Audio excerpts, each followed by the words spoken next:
Hey everybody, had another fun one lately. Had a client looking at a home with a shared driveway.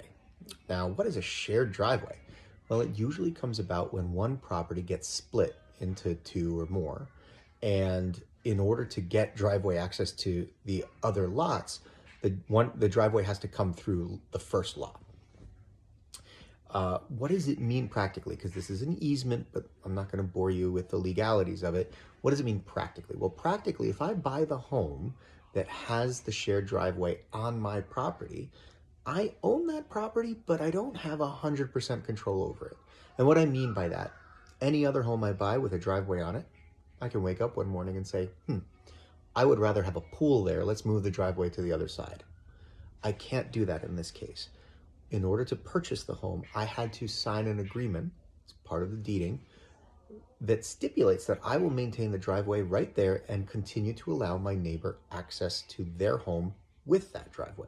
So I don't have 100% control over what I can do with my property in this case. Is that a bad thing? I don't think it's that big of a deal for most people. I think there's a lot of pluses.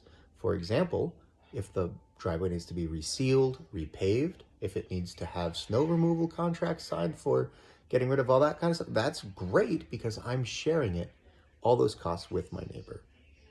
So in that case, that could be a pretty big plus. As a seller, would I be worried about having this home and trying to sell it? No, I don't think it's that big of a turnoff to buyers. And for buyers, I wouldn't be turned off by a home with it either.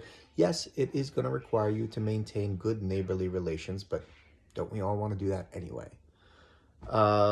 You do see it with other things. I recently saw actually one property that had two wells on it. One was theirs and one was their neighbor's. Same kind of thing.